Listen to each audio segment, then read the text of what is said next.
कर्म only study YouTube channel में आपका स्वागत है। तो आज जिन स्रोतों पर हम बात करने वाले हैं वो भारतीय लोकतंत्र के सबसे दिलचस्प दौर की कहानी बताते हैं।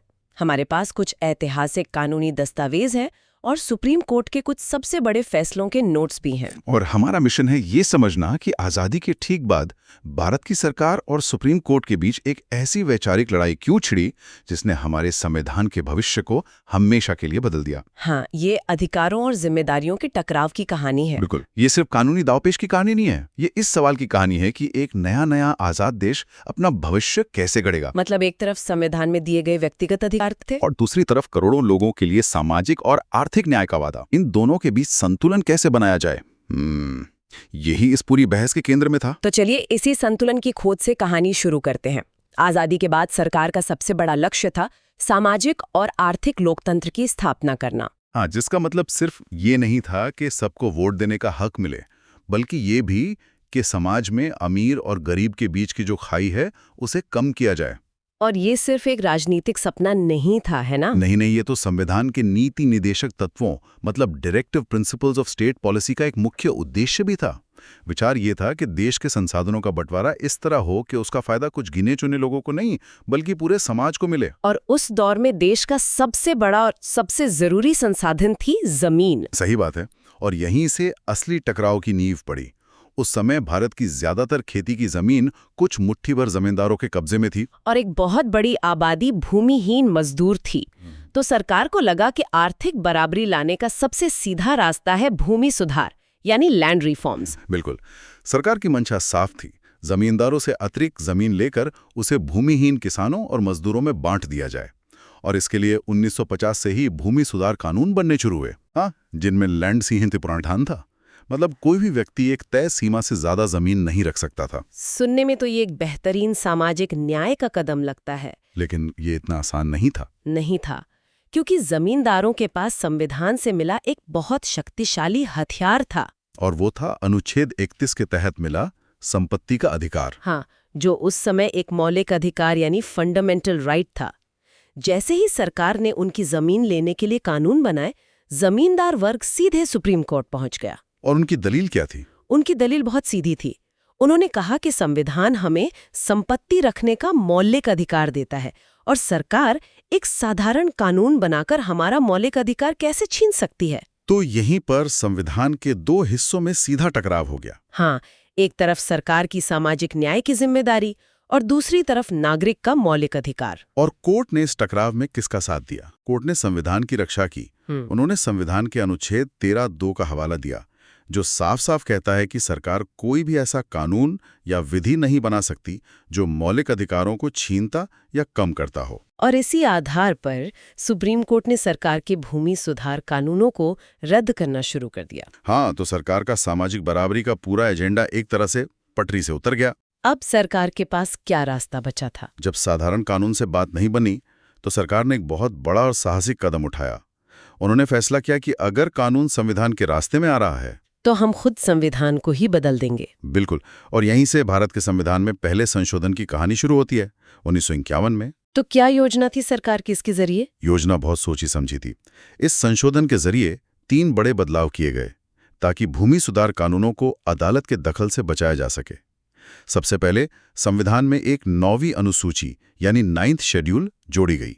ये 9वीं अनुसूची क्या थी? एक तरह का कोई विशेष दर्जा? आप इसे एक कानूनी सेफ बॉक्स समझ सकती हैं। सरकार ने तय किया कि जिन भी कानूनों को लेकर विवाद है उन्हें इस सेफ बॉक्स में डाल दिया जाएगा। अच्छा। और अनुच्छेद 31B जोड़कर यह भी लिख दिया गया कि इस बॉक्स में डाले गए किसी भी कानून को अदालत में इस आधार पर चुनौती नहीं दी जा सकती कि वो मौलिक अधिकारों का उल्लंघन करता है। मतलब ये न्यायिक समीक्षा यानी जुडिशियल रिव्यू से बचने का एक रास्ता था, एक ऐसा दरवाजा बना देना जहां न्यायपालिका झांक भी न सके। बिल्कुल, ये संविधान के मूल सिद्धांत चेक्स एंड बैलेंसेस पर एक बहुत बड़ा सवालिया निशान था। सरकार के नजरिए से तो ये सामाजिक न्याय के लिए एक जरूरी कदम था, लेकिन आलोचकों के लिए ये एक संवैधानिक ब्लैक होल बनाने जैसा था। इसके अलावा अनुच्छेद 31A भी जोड़ा गया, जिसने भूमि सुधार जैसे कानूनों को अनुच्छेद 14, 19 और 31 के तहत मिलने वाली सुरक्षा से भी बाहर कर दिया। तो सरकार ने तो अपनी तरफ से हर कानूनी रास्ते को बंद कर दिया, लेकिन क्या मामला यहीं खत्म हो गया? जाहिर है इस संशोधन को भी चुनौती दी गई होगी। हाँ, और यहीं से हमारी कहानी के दूसरे किरदार यानी सुप्रीम कोर्ट और संसद के बीच असली शतरंज का खेल शुरू होता है। इस पहले संशोधन को शंकरी प्रसाद बनाम भारत संघ मामला 1951 में चुनौती दी गई। इस बार सवाल कानून का नहीं था, बल्कि खुद संविधान संशोधन का था कि क्या संसद के पास मौलिक अधिकारों को भी बदलने की शक्ति है। यही सबसे बड़ा सवाल था और इस पर सुप्रीम कोर्ट ने एक बहुत ही महत्वपूर्ण फैसला सुनाया। कोर्ट ने साधारण कानून और संविधान संशोधन के बीच एक फर्क किया। अच्छा, वो क्या था? उन्होंने कहा कि अनुच्छेद 13 की जो रोक है वो सिर्फ साधारण कानूनों पर है जो विधायिका बनाती है।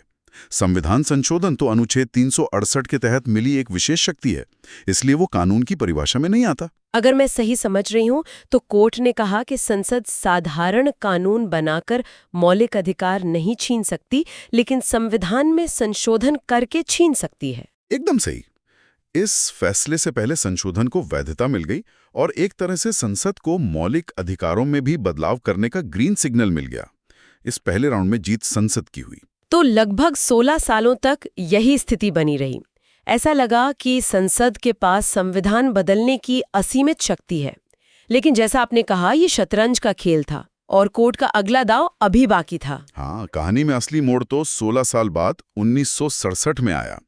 एक नए मामले में गोलकनाथ बनाम पंजाब राज्य, सुप्रीम कोर्ट ने इस पूरे मुद्दे पर दोबारा विचार करने का फैसला किया। और इस बार 11 जजों की एक बड़ी बेंच बैठी। हाँ, और इस बार कोर्ट ने अपना ही 16 साल पुराना फैसला पलट दिया। हाँ, 6-5 के बहुत करीबी बहुमत से दिए गए फैसले में कोर्ट ने कहा कि हमसे शंकरी प्रसाद मामले में गलती हुई थी। संविधान संशोधन भी अनुच्छेद 13 के तहत एक कानून ही है और अगर वो मौलिक अधिकारों को छीनता या कम करता है तो वो अवैध होगा। ये तो एक जबरदस्त यू टर्न था। इसका मतलब तो ये हुआ कि अब संसद मौलिक अधिकारों को छू भी नहीं सकती। हाँ, इस फैसले ने संसद और न्यायपालिका के बीच शक्ति संतुलन को पूरी तरह बदल दिया। कोर्ट ने मौलिक अधिकारों को एक पवित्र और अनमोल दर्जा दे दिया, जिसे संसद की संशोधन शक्ति से भी ऊपर रखा गया। लेकिन इस फैसले से एक बड़ी व्यावहारिक समस्या खड़ी हो गई होगी। बहुत बड़ी। सवाल ये था कि क्या इसका मतलब ये है कि अब तक जो संशोधन हो चुके थे वे सब रद्द हो जाएंगे? अगर ऐसा होता तो देश में एक कानूनी अराजकता फैल जाती। बिल्कुल। इस स्थिति से बचने के लिए कोर्ट ने एक बहुत ही अनोखा सिद्धांत पेश किया, जिसे भविष्यलक्षी प्रभाव का सिद्धांत कहते हैं, यानी डॉक्ट्रिन ऑफ प्रोस्पेक्टिव ओवररूलिंग। इसका क्या मतलब है? कोर्ट ने कहा, ठीक है, आज हम कह रहे हैं कि मौलिक अधिकार नहीं बदले जा सकते, लेकिन हमारा ये फैसला भविष्य से लागू होगा। अच्छा, मतलब फ्यूचर अप्लाई होगा। हाँ, जो संशोधन आज की तारीख तक हो चुके हैं हम उन्हें नहीं छेड़ेंगे, वो जैसे हैं वैसे ही रहेंगे। लेकिन आज के बाद संसद मौलिक अधिकारों में कोई संशोधन नहीं कर पाएगी। तो कोर्ट ने एक लाइन खींच दी। अब इस पे संसद की क्या प्रतिक्रिया हुई? मुझे लगता है उन्हें ये बात पसंद नहीं आई होगी। नहीं आई, ये तो बहुत छोटा शब्द है। संसद में ऐसे न्यायपालिका द्वारा अपनी शक्तियों का अतिक्रमण माना गया। उस समय की सरकार जो एक मजबूत बहुमत के साथ थी, उसने इसे अपनी संप्रभुता पर हमले की तरह देखा। उनका तर्क था कि जनता ने हमें चुनकर भेजा है तो हमारे पास समाज की भलाई के लिए संविधान बदलने का हक होना चाहिए। बिल्कुल। तो संसद ने पलटवार किया। बहुत जोरदार पलटवार। 1971 में। हाँ, 1971 में संसद ने 24वां संविधान संशोधन पारित किया, जिसका एकमात्र मकसद गोलकनाथ केस के फैसले को बेअसर करना था। उन्होंने ऐसा कैसे किया? उन्होंने सीधे संविधान के अनुच्छेद 13 और 368 में ही बदलाव कर दिए।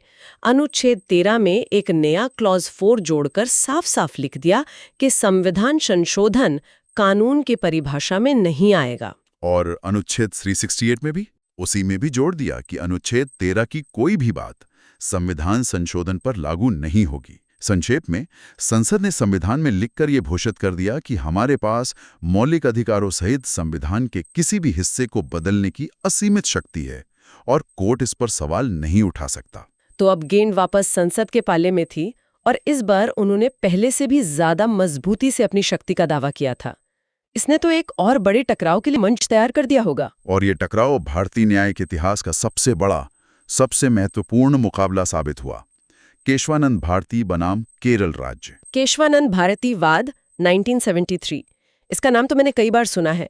इसे इतना महत्वपूर्ण क्यों माना जाता है? क्योंकि इसने हमारे लोकतंत्र और संविधान के भविष्य को तय किया। इस मामले की सुनवाई के लिए भारत के इतिहास की सबसे बड़ी बेंच बैठी, 13 जज।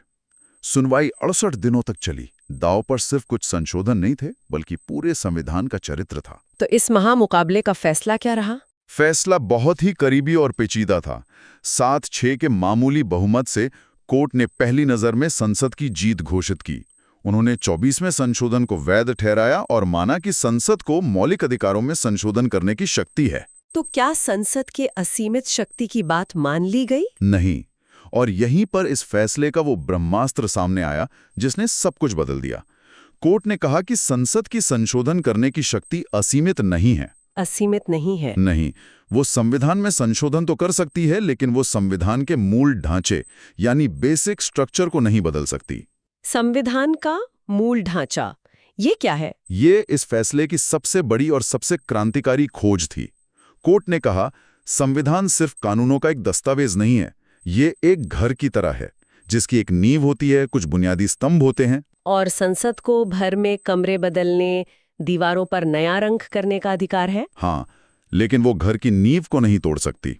और ये नींव या मूल ढांचा है क्या? इसमें क्या क्या शामिल है? कोर्ट ने कहा कि लोकतंत्र, धर्मनिरपेक्षता, कानून का शासन, शक्तियों का बंटवारा, न्यायपालिका की स्वतंत्रता, ये सब संविधान के मूल ढांचे का हिस्सा हैं। अगर किसी संशोधन से इन बुनियादी सिद्धांतों पर चोट पहुंचती है तो वो संशोधन अवैध माना जाएगा, भले ही संसद ने उसे बहुमत से पारित किया हो। बिल्कुल।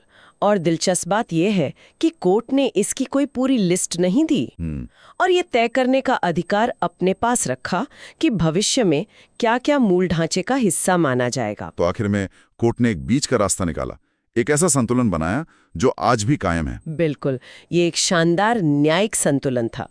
इस फैसले ने संसद की कानून बनाने की शक्ति का भी सम्मान किया और न्यायपालिका की संविधान के संरक्षक के तौर पर जो जिम्मेदारी है उसको भी स्थापित किया। वाह, ये तो वाकई एक शतरंज के खेल जैसा था जहां हर चाल के बाद शक्ति का संतुलन बदल रहा था। चलिए इस पूरी यात्रा को एक बार जल्दी से दोहरा लेते हैं। हाँ, एक क्विक रिकैप जरूरी है। तो कहानी शुरू हुई सरकार के भूमि सुधार कानूनों से, जिन्हें कोर्ट ने मौलिक अधिकारों के उल्लंघन के आधार पर रद्द कर दिया, जिसके जवाब में संसद पहला संशोधन लाई और न्यायिक समीक्षा से बचने के लिए 9वीं अनुसूची का सेफ बॉक्स बनाया।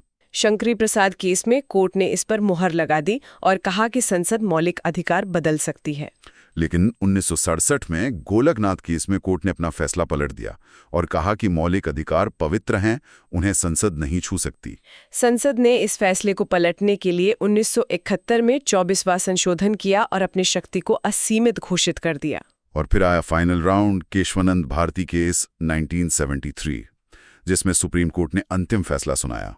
संसद संविधान में कुछ भी बदल सकती है, मौलिक अधिकार भी, लेकिन संविधान के मूल ढांचे को नष्ट नहीं कर सकती। एक संतुलन जो आज भी भारतीय लोकतंत्र की नींव है। इस पूरी कहानी में जो सबसे दिलचस्प बात है वो ये कि मूल ढांचे का सिद्धांत संविधान में कहीं लिखा नहीं है। ये न्यायपालिका द्वारा संविधान की व्याख्या करके विकसित किया गया एक सिद्धांत है, जिसे सरकार के अतिक्रमण से संविधान की रक्षा के लिए बनाया गया। हाँ, और ये आज भी एक बड़ा सवाल खड़ा करता है। किसी भी लोकतंत्र में संविधान की व्याख्या करने का अंतिम अधिकार किसके पास होना चाहिए? जनता द्वारा चुने गए प्रतिनिधियों के पास, या फिर स्वतंत्र लेकिन गैर निर्वाचित न्यायाधीशों के पास? केशवानंद भारती ने भारत के लिए इसका एक जवाब दिया। लेकिन ये एक ऐसी बहस है जो शायद कभी खत्म नहीं होगी। इसी के साथ आज की क्लास यहीं खत्म करते हैं। इसी तरह पढ़ते रहो, मस्त रहो, मुस्कुराते रहो।